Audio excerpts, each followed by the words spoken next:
Welcome back to the official Young Hunger podcast, where we are at the #1 radio station in the country to talk to the first and only female solo breakfast presenter in Northern Ireland. She's young, bubbly, and brings a vibrant energy to the airwaves. So without further ado, let's go meet her and dive into her inspiring journey in the world of radio. Hey guys, my name's Victoria. I am a downtown country breakfast presenter and Cool FM on the weekends, and I'm so excited to have a chat on Young Hunger. Let's get into it. Welcome to the podcast. Thank you for having me. And we are in Cool FM. We are, yeah. Yeah. It's actually nuts seeing it in person. I was saying to Ross this is actually like mad. Yeah. Because they're recording next door, aren't they? They are. They're doing the Cool Saturday show. Yes. And even, I know you guys were so excited when we were walking in, but I still can't believe I work here sometimes either. You know, it's bizarre for me. You need the well. pinch yourself moment. Yeah. The one thing I found out about you is how like bubbly you are and like energetic. And I thought like you'd be like extroverted, but you're saying you're introverted nearly. Yeah, but we're talking, I am a extroverted introvert, I would say. So for this podcast, we're in great, because we were having a great chat behind the scenes before we even started, and the energy's high and we're having such a great time, and I'm so excited to chat away. But then I know as soon as we're finished with this and I've been on such a high, I'll be tired and I'll be ready for my own company for a good few hours afterwards. I'm very happy with my own company as well. So is that something you sort of developed over time? Is that something like your own? Because you have to be confident, like if you're talking to like hundreds of thousands of people on Cool FM, because it's like the biggest in Northern Ireland, isn't it? It's like how does that feel like whenever you're speaking into the mic and being like, so many people are listening? I can't think too much about how many people are listening, or else you start to go down a rabbit hole and it becomes quite scary. But yeah, on air, when you think about the concept of radio, essentially radio presenters, we do sit in a room and talk to ourselves. So yes, loads of people are listening to that, but they're not in front of you and you're not surrounded by them. So you'll find a lot of radio presenters actually are introverts. You wouldn't think it. It's mad to hear that, isn't it? Yeah, it's really, really strange. But yeah, they'll be very happy in their own company doing their show, and that's that. But then you also get massive personalities too, as you do in any job. But sometimes it's not what you'd expect. But you started this in like what, 2012 was it? You've done your research. Yeah. I was 16 and I went to, do you remember City Beats? Yes. Yeah, City, we throwback, and the station doesn't exist anymore. I was going to say shout out to something. I'm sure whoever started it many years ago will appreciate that. Stuart was in it too, wasn't he? Yeah, years ago. Yeah, I think that was, don't quote me, but I think that's what gave him his start actually years ago. But don't quote me. But I think I saw it on his stories one time. But yeah, so my school organised work experience, and I went to City Beat for a week. And I mean, you're going to a radio station, you're 16, so I was thinking this is going to be so fun. But I didn't have expectations that this was going to be the job that I wanted to end up doing, but I just loved it so much. When did that sort of come into the play, when you were like, this is what I want to do? Honestly, the first day, because they were talking about music the whole time. People were walking around in their comfy clothes, and there were loads of extroverted introverts as well. The chat was really deep and interesting, and every day was different, and I don't know what I expected it to be like before I went, but I absolutely loved it. And I mean, I remember, because I couldn't even drive at the time, my mum picked me up and I cried in the car when I left. I said, I don't want to go back to school, I just want to do this. So it was from then I knew that was what I wanted to do. And Q Radio and stuff? In terms of... Is that what happened next, or what sort of... So yeah, I was only 5th year in school when I did that. So I did my A-levels. That's young, isn't it? That's young. Yeah, it is young to know what you want to do, so I did my A-levels, and there was a lady at City Beat, she was a presenter, and she told me that she did journalism at uni. So I logically, you just copy the one person that you spoke to that told you the career path.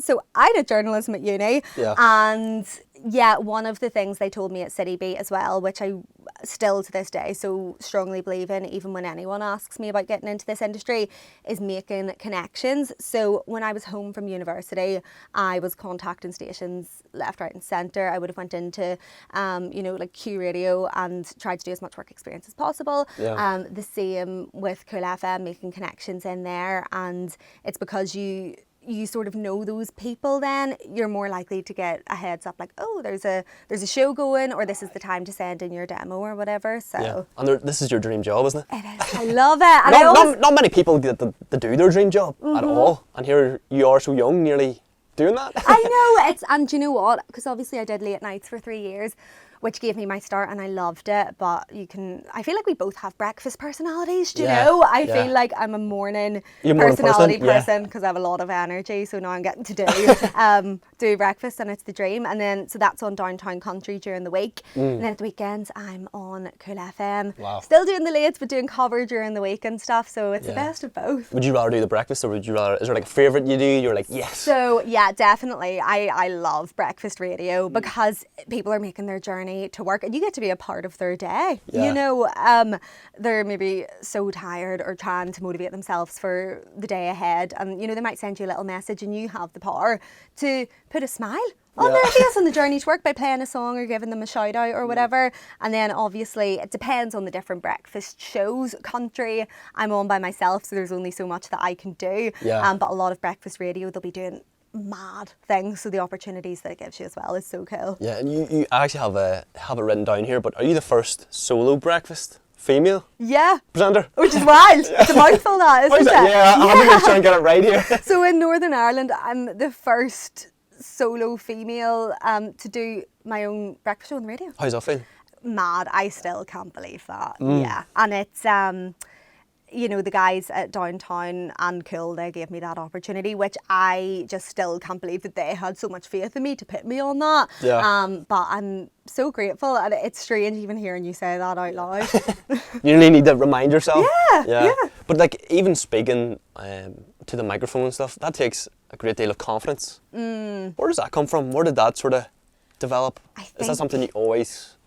I think in radio, it's something you learn over time, but for me, with confidence, I think confidence is just doing the thing even if you don't feel ready anyway. So I feel really lucky that I grew up with parents that told me that you can do whatever you set your mind to, and you might be so nervous, your hand might be shaking, and you might make a mistake and it might go wrong, but you're never going to build confidence in something if you don't do it for the first time and maybe not be very good, and then do it again, and then the more that you do it, you'll get better and better. So now on air, I feel confident and I love every moment, whereas for more than the first year I loved it, but I would be so nervous. You know, I would come in more than an hour before my show and be trying to nearly script out and overthink every link, whereas now it's when you don't overthink things, and it's as if you're having a conversation with the person in front of you. That's when really good radio happens. You know what's really good? Whenever you actually do all like that, you do like the TikTok and stuff and the behind the scenes. I think that because you sort of connect more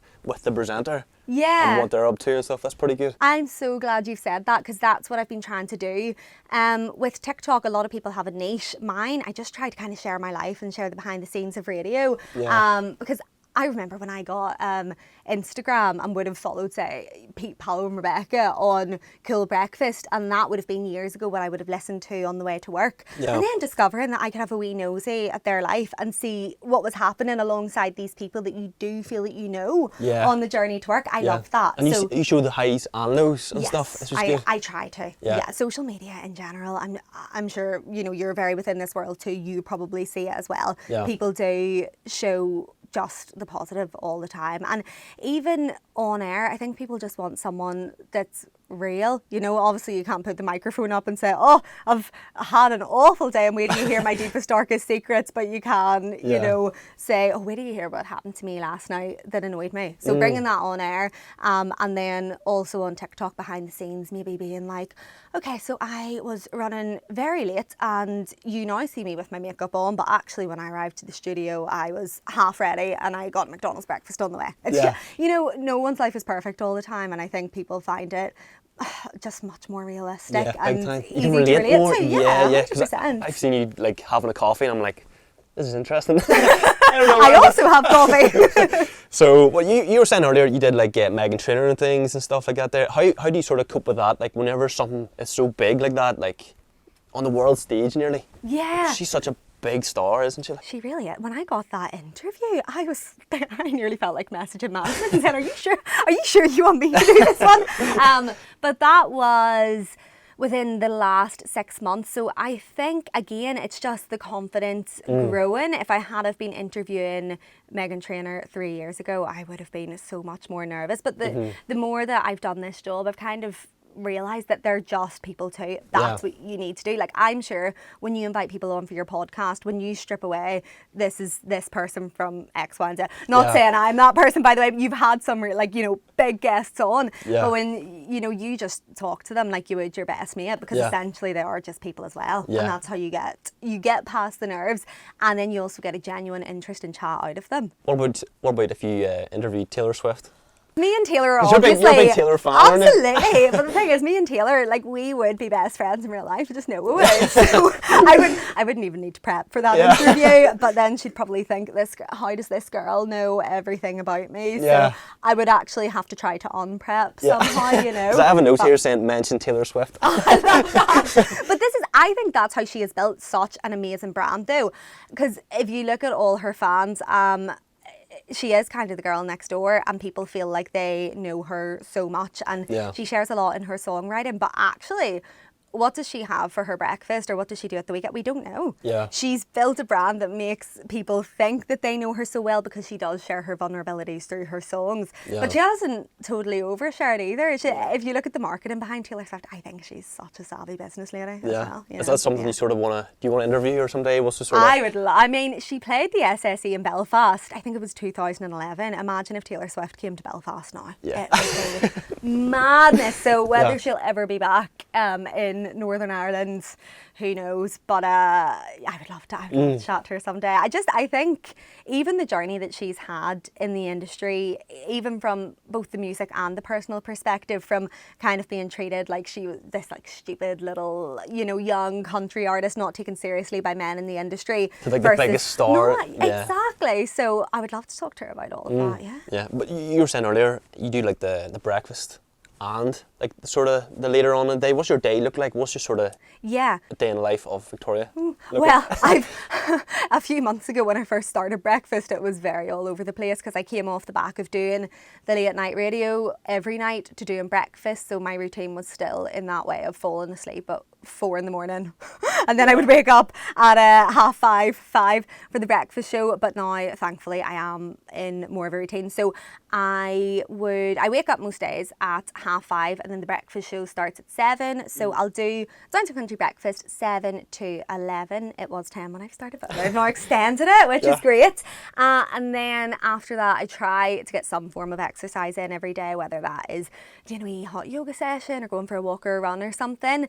And then that leaves me home for probably around 1:30, 2 o'clock. I'll do sort of my work stuff that wouldn't be radio. So that could be admin, or like my own social media, or work for a brand, or maybe apartment stuff. We'd talked about me hoping to get a property portfolio and stuff up and going, so stuff for that. And then that leaves it to the evening time, and then I just do what everyone else would do. I'd see friends or have my dinner, watch stuff, read. Jam-packed. But it's nice, because there was a time where I was so obsessed with productivity and trying to TikTok and vlog everything that I just felt like I didn't stop. But now in the evening, it's nice to just sort of have a wee relax too. That is like, there's so much going on in a day. What's your sort of driving force behind that? I know you love your job and stuff, but what's your sort of like, this is why I'm doing it nearly? Is there like this is one of... My why is because it doesn't feel like work. I really enjoy the journey and the journey to those goals or whatever. So with radio, I'm always going above and beyond, but it's because I know where I want to be sort of 10 years from now, you know, like the different shows and stuff that I would love to be on. And I know if I put that in now, hopefully that'll get me there. And I love the journey. In terms of, you know, like doing the exercise bits and pieces, I know that makes me feel good in the moment. And the property stuff that I'm working on behind the scenes, I know that will eventually hopefully give me a lot more freedom. I'm big on freedom and flexibility, you know, to be able to, if there are kids down the line, you know, to take time off if you want to be able to spend it with them, or if you do want to travel and go somewhere that you can, you know. Talk to me a little bit about that side hustle and stuff. So you have a B&B, you were saying? Yes. Yeah. So a couple of years ago it started up. We had an apartment in Newcastle. It's called Apartment 3 by the Sea, and it was an Airbnb business. So we did that for about the guts of a year, I would say, and then property boom. So sold that at the time, and behind the scenes for the last year or so, we've been working on getting one up and going in Belfast. So because Newcastle, the journey, realistically, it wasn't logical. We were doing it to hopefully have a bit more, freedom within our own lives, but the journey time was kind of counteracting that. So yeah, the goal is to get one up and going nearer home, and then turn that into 2, 3, and so on. So yeah, big plans for social media with that as well. I want to create a brand that's part me, because obviously I share my life on social media anyway, and I want it to be very synonymous with Northern Ireland and the cool things that we can do here and the things that happen here, and link that in with, like that's somewhere that you can stay, and somewhere that's worth going to. So I've planned, nothing totally confirmed, but I've shared a lot. I feel anyway, considering it's not totally confirmed, but that's the plan. And I think if you watch this space within the next few months, I should be able to say more on that. So very good. A lot going on then. Yeah, a lot going on. I like being busy though. That's my why. When like the things just, I enjoy them, so why would you not do the things that you enjoy, and you know that they're going to continue to give you freedom and flexibility, so why would you not? It's good that you're doing something so different, like to the radio, if you know what I mean. It's not even like something completely different, which is good to sort of mix things up and stuff, and adds a wee bit more. I think that it works though, because property is, it's definitely not passive at the start. It'll never be totally passive, but it's something I think whenever you get it established, you do you know what I mean? Whenever it is established, it will give you a bit more freedom and stuff. But a lot of my time goes into the radio, so that is something that isn't going to be too time consuming long term. So I've tried to find something that works for me. Yeah. So. Even just speaking to you, you're sort of like this bubbly, big energy person. Even when you put yourself out there on like social media and stuff, do you ever get like sort of negative comments and sort of criticism in a way? Oh goodness, so thankfully not too much now. I feel like TikTok has calmed down, but was it bad honestly? In 2020, because that's when my growth was probably the fastest. Everyone hopped onto TikTok in COVID, didn't they? Yeah. What else would we be doing? And it wasn't awful in comparison to what some people get, but I remember getting my first hate comment on it. It's so dagger deep. in the heart. Oh, dagger in the heart. I was like, oh, the whole world hates me. And I could sit here and say, oh, hate doesn't affect me, or, you know, I don't care, and it says everything about them and nothing about you. All of those things are true. But when you've never had that before and it comes out of nowhere, I feel like people are lying when they say they get their first hate comment and it doesn't annoy them.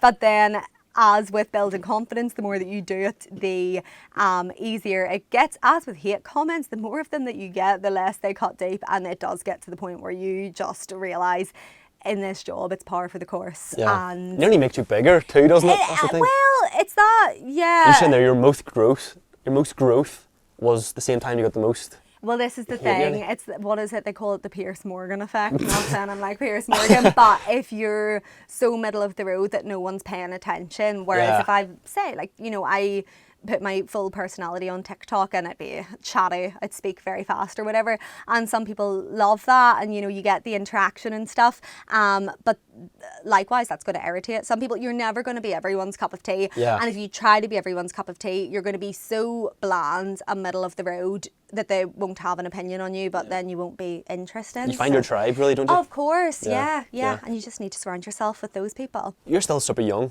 Would you sort of describe yourself as successful, or have you sort of hit that stage where you call yourself, like, you're working in Kill FM? How does that feel to you whenever you're like, I'm doing well, or? Yeah, success is such an interesting concept, isn't it? Because I feel like it is so different for everyone. For me, I think if your core values are ticked, you are successful. And there's more things that I want to accomplish in my life. I haven't accomplished them all now because life's a journey, but I have goals that excite me. So in that way, to have goals and feel excited about the future, I would count that as success. You know, the relationships that I have in my life are so fulfilling. My best friends, my fiance, my family. I'm surrounded by good people. I have a career that I really enjoy. I have enough income that, you know, I can go to bed at night knowing that I don't need to worry about it. At my mental health, it's good, and I'm happy. So those core values are ticked, and I would say, I would say that I am, you know. How does that feel whenever you say, yeah? It's really nice because a few years ago, it wasn't like this, you know. My early 20s were a difficult time. My dad had passed away when I was 21. So even when I started in radio, I had the dream job. I loved my career. I was surrounded by great people that were supporting me. But mental health and stuff, I was so unhappy. So I had the other boxes ticked. But then because I'd been through something so difficult with losing my dad, that was overshadowing a lot of things. Whereas now to have all those boxes ticked, I feel so lucky, you know. What about mental health? You just touched on it there. Is there any like tips or anything you sort of feel helped you at that stage? Honestly, finding out sort of what works for you is so different for everyone. It depends, because for me it came from an event, which was when my dad had passed away. So even time being a healer, I found that time did really, really help. But in terms of other things, like because my life up to that point, I had known what to expect every day. And then everything just totally changed in terms of what our family life was like day to day, in terms of career, and just everything was so different. So I felt so anxious all the time, like I didn't know what was going to be coming. And I tried to control everything. And over time I've learned that you just need to realise that you can't control everything. And for me, that was actually a case of going to therapy. It really helped to realise that you can't always know what's coming next. And that's the thing about life, though. You have to feel the full spectrum of emotions and realise that there's going to be highs and lows. When I would be feeling anxious, things like exercise really, really helped. Trying to eat well, but obviously when you're not feeling great, you just want to go and get a big Domino's or something. So you find any of these things on Google, but it is making that decision that you want to do the things for yourself, and it's not a straight line at all. You'll think that you're doing really well, and then you might fall, and you have to get back up. But time's a great healer, and just putting small changes in place as time goes on and building those habits, it does help, you know. Nothing's permanent. That's the thing. We found sort of mental health such a big thing because social media, you only see really, well, not with yourself, but like in general, you only see the ups. So you never really see the downs and stuff. So it's sort of like, this is what we like to talk about and touch base with, be like any tips from like people like yourself who've been there and done it nearly. I think knowing your own mind is so important. We talked before the podcast started even about reading books, you know, knowing how the mind works or whatever. What sort of books would you sort of read? Are you sort of into like personal development and that type of stuff? I love personal development. So there was one my dad actually, I can't even remember the author, but growing up my dad loved it, and then I actually only read it after he passed, and it was called A Near Life Experience, and it's this concept of so many people will spend longer planning a holiday than they will their life, you know. So I love that one, and it's the idea of where you want to go in life. If you sit down with a pen and paper, okay, what do I want? Break it down into little points. What small steps can I take to get me to that point? You know, who do I need to contact to speak to someone in this station or whatever? Or if they're not replying, well, could I go the route of social media instead of ringing, you know, things like that. That's like resilient, you know what I mean? You sort of had to have that, because you were saying at the start, like you had to go out and talk to so many people before you got a reply and stuff. That's a scary thing for such a young person. With getting, why is rejection so scary? I don't know, it's sort of just... Well, I know what, because it's the ego.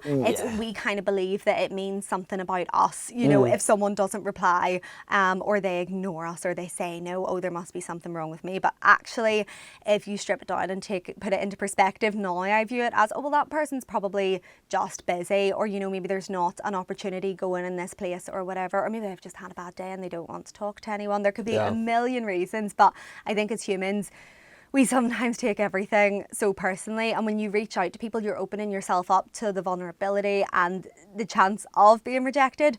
But what's the worst that can happen? You can say no, and you might think about it for days and think, oh, they ignored me or they didn't reply, and that's so embarrassing. But chances are they're not going to be giving it a second thought. So like when I first was reaching out to people in radio, the amount of no replies I got was shocking. Did you ever think to yourself, like maybe like... Always. Well, I didn't let you finish your I was, sentence. always. I was gonna say maybe you're like if you keep reaching out to people and maybe you aren't getting replies and stuff. You ever thinking like maybe this isn't for me? Did you ever like doubt yourself? I'm glad that's what you finished your sentence. Always. That's what I was thinking you were gonna say. Totally, yeah. You know, and it would be a spectrum of emotions from they've probably I would have sent people demos and they might not have replied, and it would have varied from another dagger in the heart. They've listened to my demo and they've thought it's awful to they've looked at that and thought, who does she think she is to reach out to a radio station, to I've put myself out here, no one's replied, that's really embarrassing. But then I was like 18 when I was doing that, whereas now at 27 I know it's just, there's just maybe not a space at that station, and these managers are getting contacted constantly by people, and you can't reply to every single person. You have perspective as you get older. But yeah, I still doubt myself sometimes. I was when I wanted to make the move to come over here, it was like being 18 again. I would send quite a few messages. Starting to creep in and stuff. Yeah, but I was, I had contacts within the industry, so it wasn't starting from scratch, it was starting from experience. So I had chats with people in Cool FM in downtown, and, they would respond and say, there's nothing going right now, but at this age, I knew, okay, well, there genuinely isn't, or maybe I'm just not right for them right now. And the odd time, sometimes, they were maybe having a busy day and they just didn't reply. And I'd say, okay, that's not me. I'm not the issue. What's for you won't go by you. Yes. And, if you're meant to be somewhere and you know that you have enough that you can bring and give to a place, it will come full circle eventually. So because you're doing so well and stuff, did you have to take many risks to get where you are? Is there anything you had to be like, you did like the performing arts and stuff before? Back in school and stuff? Yeah, you have done your research. Yeah. But like, did you have to like take many risks, as in like going from that to the radio and to like push yourself and stuff? Yeah. Or what type of thing did you sort of? I think for me, it's more the risk of being embarrassed, kind of. So maybe not even the risk of finances or whatever, like having to quit your job to then pursue the dream, because I've always had steady things in the background. But for example, when I started in radio and I started posting stuff on TikTok, I knew that this could really helped me to grow within the world of radio, because more people could see me. It could open more doors to opportunities. It could open doors to working with external brands. So I knew it could lead there. But when you're posting your first few videos and it gets 10 views, it's quite embarrassing. But you see like 4 people have shared the video. It's like, someone from school's gossiping about me, So risks in terms of that, or even, the first time I went on air, I'd had 3 days training and it was thrown in at the deep end and something could go wrong. And it's opening yourself up to that risk of knowing that you could be embarrassed, but if you just persevere through that, and you probably will be embarrassed at points, it is going to pay off. I think nothing good worth having comes without some element of risk, whatever the element might be. Yeah. What would like sacrifices and stuff? Because are you like, is that type of thing you're doing and stuff as well? Like sort of, I have to do this. Maybe I can't go out here because I have to work in this type of stuff.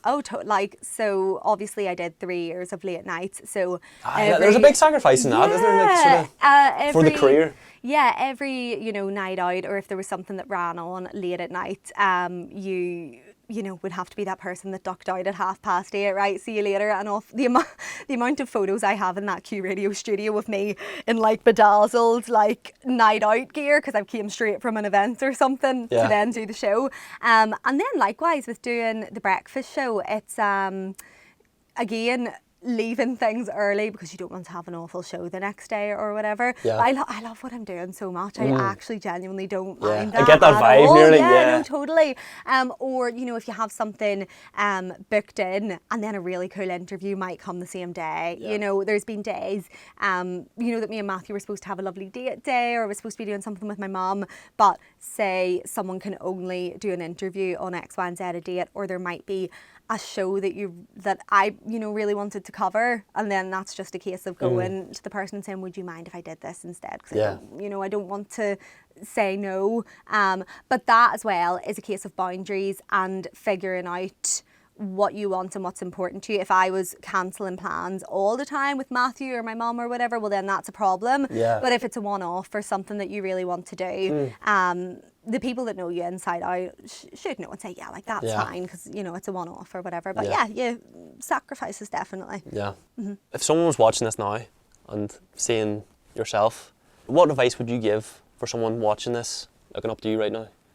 Advice in terms of what? See, we normally say like broad, in like broad term, but even as a presenter or anything, if there's a young person being like, I want to be like Victoria. Yeah. I would say, in terms of presenting, get your air miles up. So you could do student radio, community radio, start a podcast, anything that you can do, you know, to get comfortable with the microphone. And then I would say get comfortable with being uncomfortable or feeling embarrassed. Reach out to the different stations. If someone doesn't come back over social media, then pick up the phone and ring, even though it feels really awkward. And just persevere, you know, don't persevere to the point that you're absolutely melting someone and messaging every single day. But yeah, you know, put yourself through that point of uncomfort and build those connections. See if they would maybe have you in for a bit of work experience, or if they'd even listen to your demo, and just keep going, because I do believe that what's for you won't go by you, and if you really, really want something, you just need to keep going at it until it happens. See, that's a question we ask on every podcast, because everyone we do says something different. So we always find that so interesting stuff, and plus if I was watching this, that'd be something I would want to know. But if you were talking to like you 5 years ago, if you could like get 2 minutes with that person, what is there anything you would say? Oh my goodness, my life 5 years ago, that wasn't long after my dad had passed away, so I would love to go back to 5 years ago and have a talk with her. She was thinking that she was not going to get into the radio industry, kind of doubting her abilities to do everything, and just not very happy. So I would sit down and tell her, you are a good person and you're surrounded by good people, and they will stand by you, and that will, you know, mean so much more in hindsight than you'll ever realise. I would say that to anyone though. Surround yourself with good people, and I would tell her, you are working hard, keep working hard, and it will pay off. And to have a sense of perspective on things, because something that feels massive at the time in terms of the career stuff, obviously things always have a way of working out, you know. So I wish I could go back and have a chat with her, because she would be so proud of where it is 5 years on. I was going to say that actually. I really like that. Because I've said, I actually had Ross on the podcast there like, an episode or two ago, and I said that, and I was like, wow, like that was such a interesting question, because like you see a different side of people and stuff. Do you have any questions for me or anything? I'm all out of questions. To be honest. I think it's because we chatted loads beforehand as well, didn't we? You know? Is there anything you want to sort of?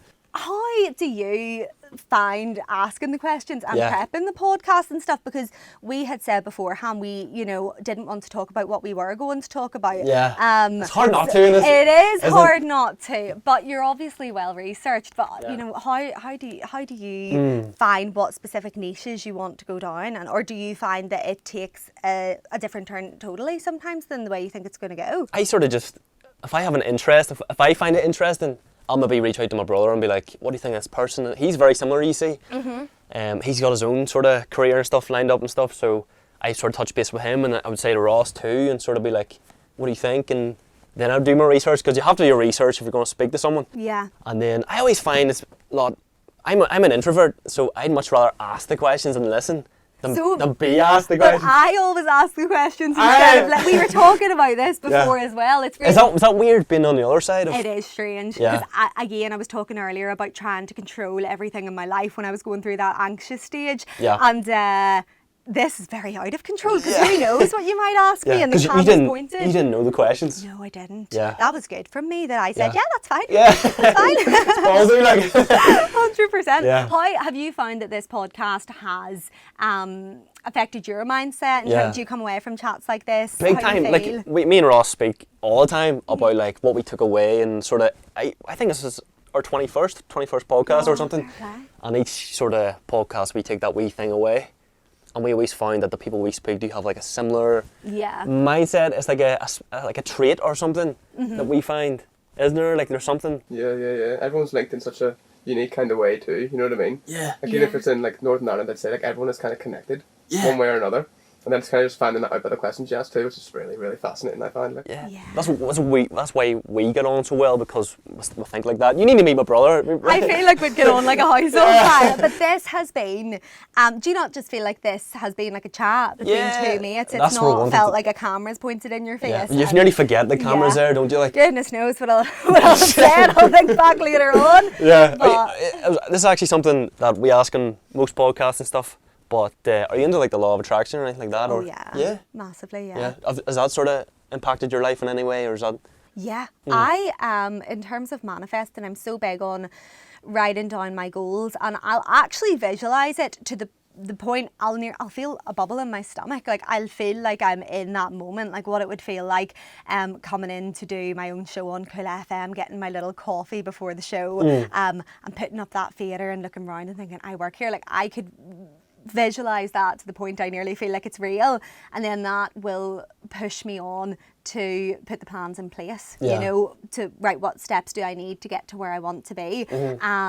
But yeah, I'm massively into it, and I do think even in terms of energy, when you give out positivity and you're good to people, you get that back. Obviously we're not positive all the time, we have bad days, but if you're a good person, that will come back to you. And your vibration and stuff too. Have you ever heard do of that? you believe in vibrations? Yeah, big time. Yeah. High vibrations in the room today, lads. I can tell. Yeah. How do you find that when you're meeting people and stuff? Would you sort of be like in tune with that, being like high vibration, low vibration? Yeah, I think so.